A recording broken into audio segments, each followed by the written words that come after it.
The message arrived on a Tuesday. Not through any government channel, not through military command, not even through the deep space monitoring arrays that had been scanning the void for decades. It came through Netflix.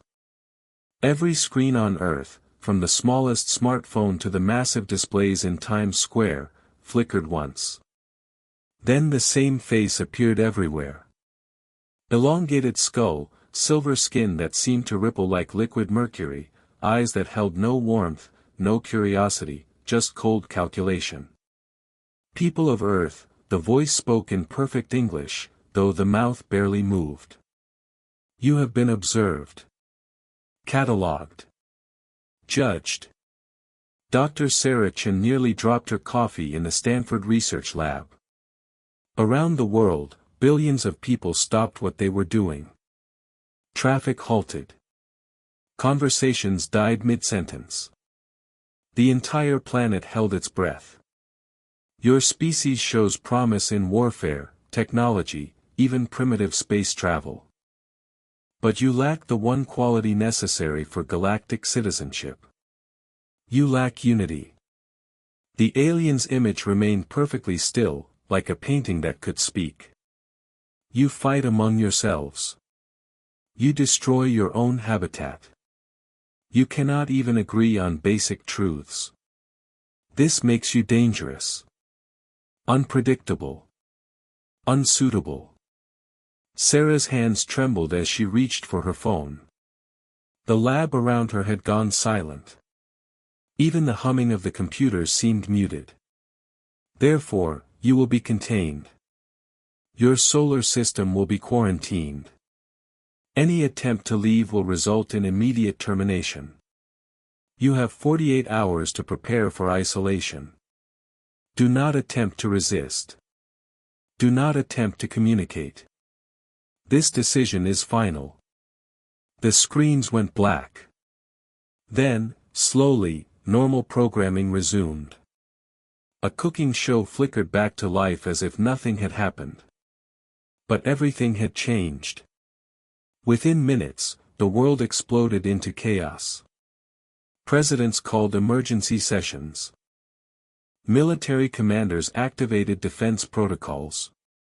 Religious leaders declared everything from the end times to divine judgment. Social media became a hurricane of panic, denial, and rage. But in a small cafe in Prague, something different was happening. Anna Volkov, a street musician who had been playing violin for tips, looked around at the crowd that had gathered to watch the broadcast on the cafe's television. Businessmen in expensive suits stood next to homeless veterans. University students pressed against elderly pensioners. A mother clutched her child while a teenager with purple hair offered her a tissue. For the first time in her life, Anna saw something she had never believed possible. She saw unity. Not the forced unity of politics or religion, but the raw, instinctive unity of a species facing extinction. Every person in that cafe, regardless of their differences, had just received the same death sentence. And in that moment, their differences seemed insignificant. Anna picked up her violin and began to play. Not any particular song, just whatever came from her heart. One by one, others joined in. The businessmen started humming. The homeless veteran began tapping a rhythm on the table. The university student pulled out her guitar. Within an hour, the entire street was filled with music. Meanwhile, at CERN in Switzerland, Dr. Marcus Webb stared at readings that made no sense. The Large Hadron Collider was detecting massive gravitational anomalies at the edge of the solar system. Whatever the aliens had done, they had placed something out there. Something big. It's a barrier, he whispered to his colleague, Dr. Yuki Tanaka. They've literally built a wall around our entire solar system. Yuki nodded grimly. Energy readings suggest it's impenetrable. Any ship trying to pass through would be vaporized instantly. But Marcus wasn't looking at the barrier anymore. He was looking at something else entirely. Data streams from monitoring stations around the world. Not scientific data, but social data. Crime rates had dropped by 60% in the last 6 hours.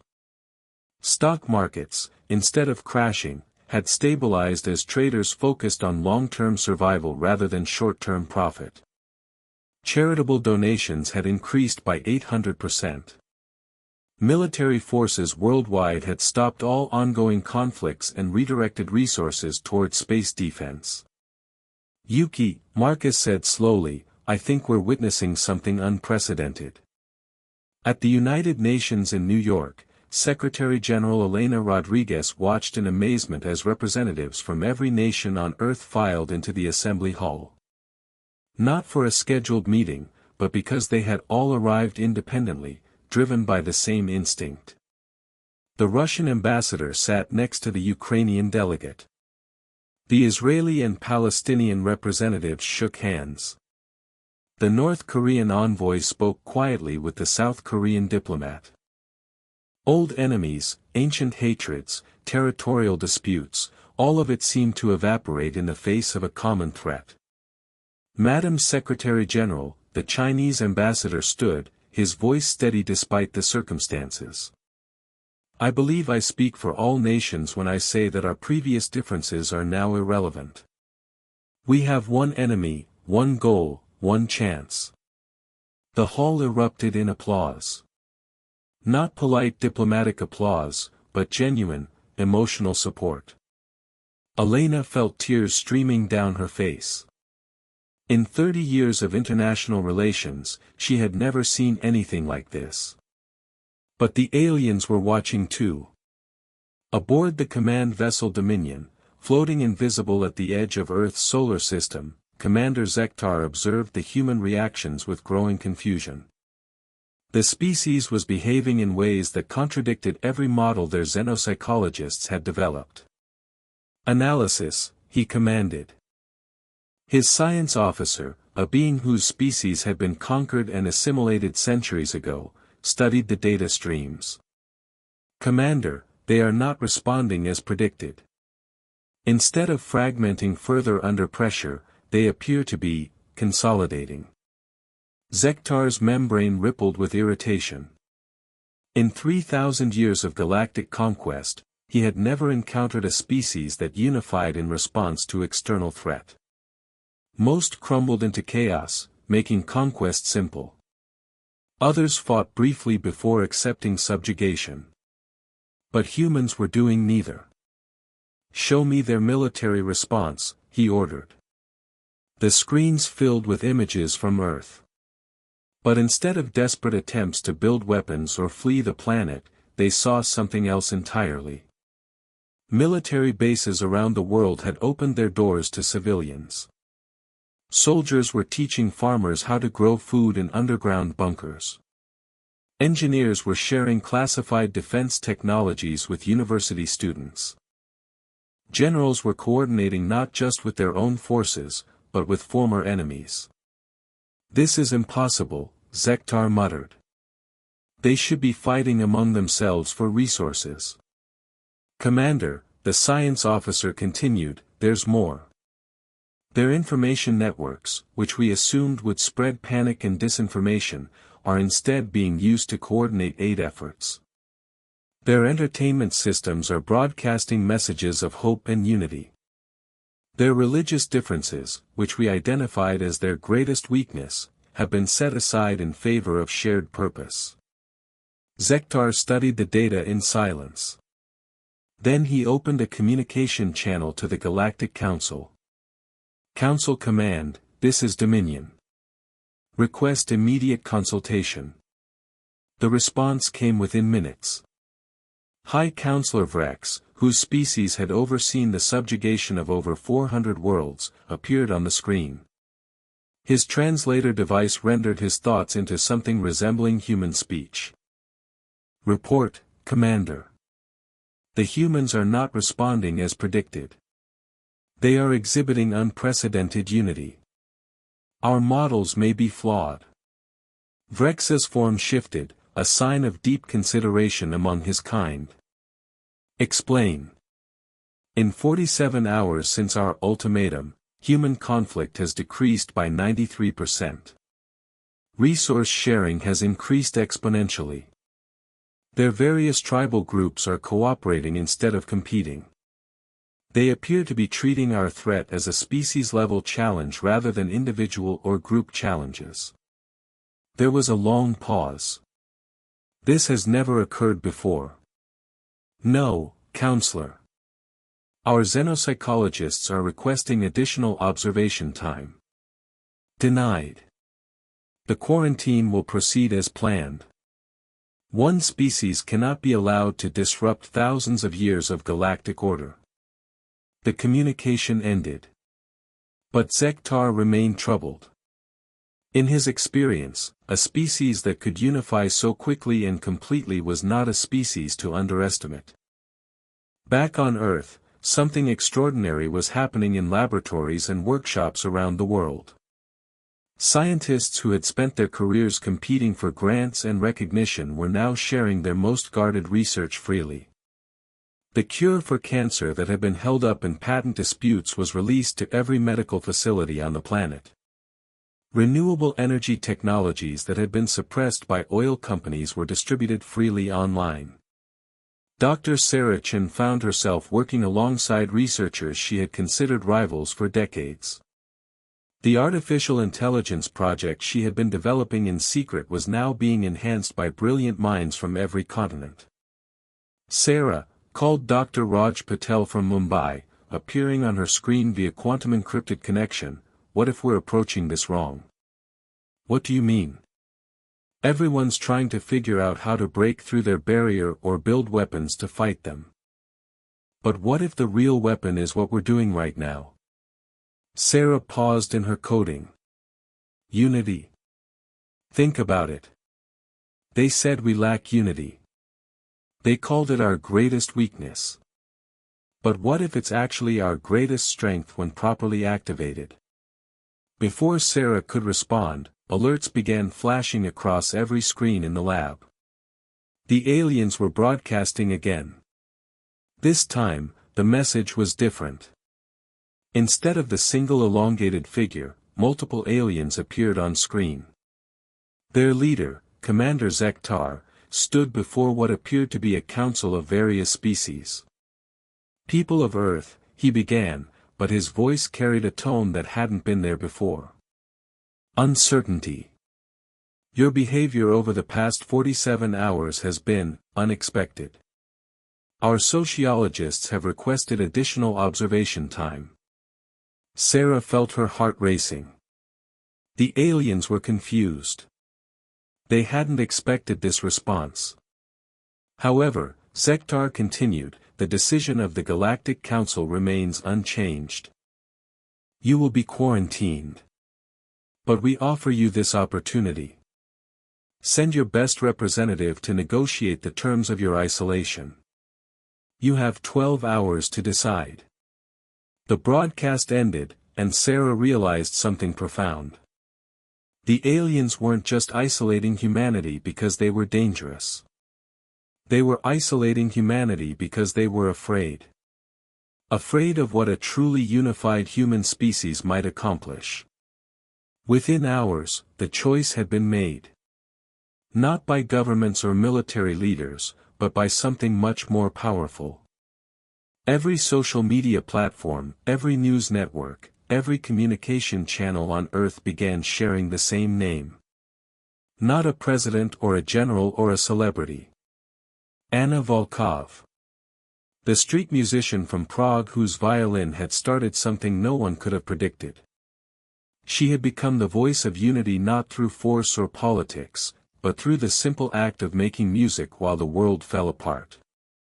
Videos of her performance had spread across the globe, inspiring similar gatherings in every city, every town, every village. Music, art, poetry, dance, all the things that made humans human, had become the universal language that transcended every barrier. Anna stood in the United Nations Assembly Hall, still wearing the simple dress she had worn while playing violin on the street. She looked impossibly small at the podium, but her voice carried clearly through the chamber and to every device on Earth. "I am not a diplomat," she began in accented English. "I am not a politician or a scientist or a military leader.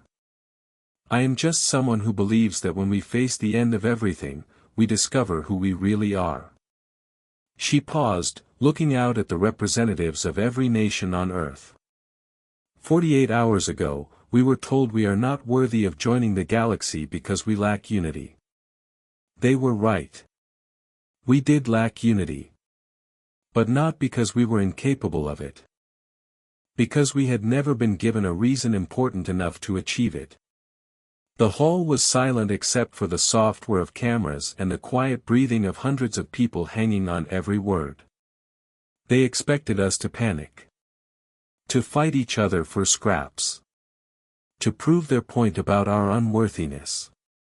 Instead, we did something they have never seen before in 3,000 years of conquest. We chose each other. Anna's voice grew stronger, more confident. They offered us isolation, prison, a slow death in our own solar system. But I say we offer them something in return. We offer them the one thing they have never encountered in all their travels across the galaxy. We offer them hope. The chamber erupted in applause, but Anna raised her hand for silence. "I will go to their ship. I will speak for all of us. And I will show them what they really fear. Not our weapons, not our technology, not our ability to fight. But our ability to love each other despite our differences. Our ability to create beauty in the face of destruction. Our ability to find hope where none exists." She stepped back from the podium, then added quietly, "And if they still choose to imprison us, then we will make this prison the most beautiful place in the galaxy." 6 hours later, Anna stood in a small shuttlecraft, looking out at the massive alien vessel that had appeared near Earth's moon. It was beautiful in a cold, mechanical way. Perfect geometry, flawless surfaces, no evidence of age or wear. It looked like it had been designed by beings who had forgotten what it meant to struggle, to suffer, to grow.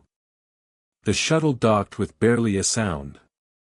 Anna stepped through the airlock and into a corridor that stretched beyond her vision. The walls pulsed with soft light, and the air carried no smell, no character, nothing to suggest that living beings had ever passed through this space.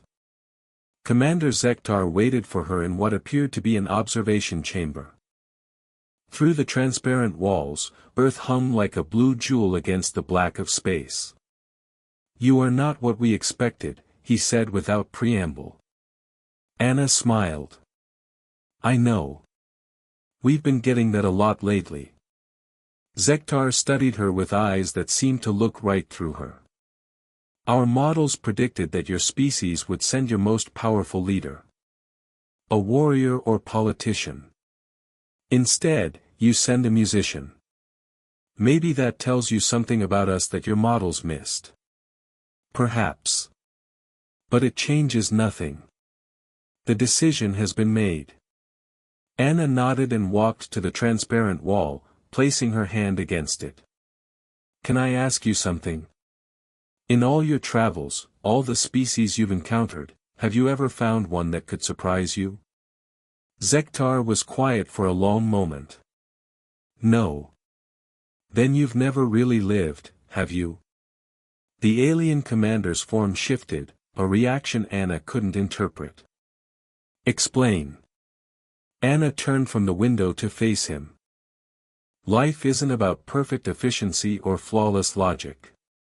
It's about the unexpected moments.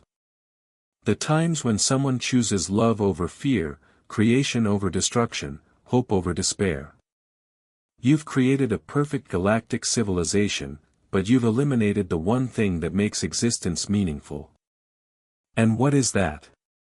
The possibility that tomorrow could be different from today." Zektar was silent, but Anna could sense something changing in the chamber. Other aliens had begun to gather at the edges of her vision. Not threatening, but curious. You see us as dangerous because we're unpredictable, Anna continued. But what if unpredictability isn't a flaw? What if it's the most beautiful thing in the universe? She reached into her small bag and pulled out her violin.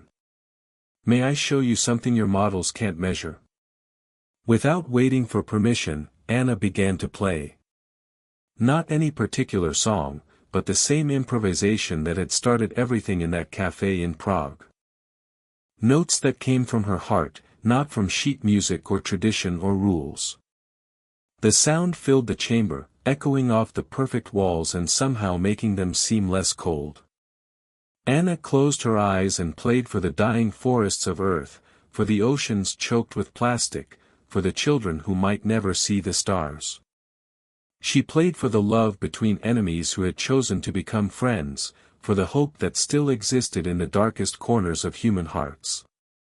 When she finished, the chamber was silent. But it was a different kind of silence. Not empty, but full. Full of possibility.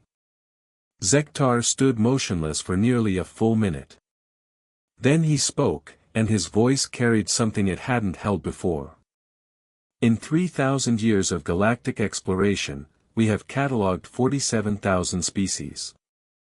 We have observed every possible response to external threat.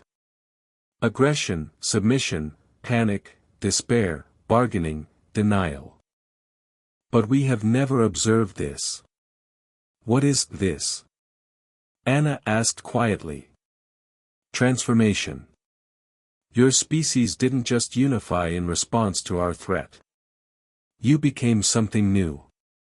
Something we have no models for. Other aliens began to step forward from the shadows. Anna realized that dozens of different species were present, all part of the galactic collective. But as she looked at them, she saw something in their postures, their movements, that she recognized. Longing. How long has it been, she asked gently, since any of you created something just for the joy of creating it? The question hung in the air like her music had. None of them answered, but their silence was answer enough. Anna placed her violin back in its case and looked directly at Zektar. You're not isolating us because we're dangerous to the galaxy. You're isolating us because we're dangerous to your way of life. Because we remind you of what you gave up to achieve perfection. Zektar's form rippled with what Anna was beginning to recognize as deep emotion. The galactic order has brought peace to billions of worlds. Has it brought joy? The question struck like lightning. In the silence that followed, Anna could hear something she hadn't noticed before. The ship's systems hummed with mechanical precision, but there was no laughter, no music, no evidence that anyone aboard had ever felt spontaneous happiness. Joy is inefficient, Zektar said finally, but his voice lacked conviction. Anna smiled sadly. So is love. So is art.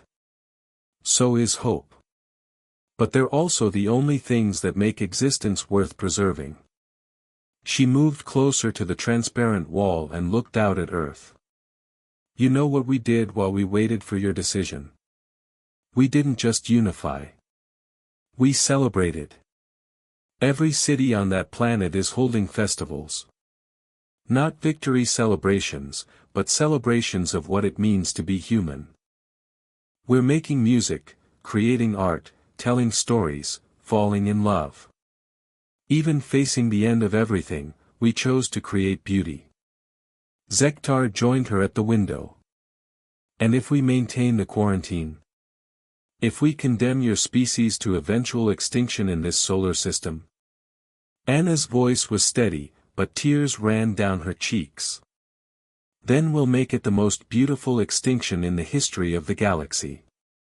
We'll fill this solar system with so much love and art and music that it will echo across space for billions of years.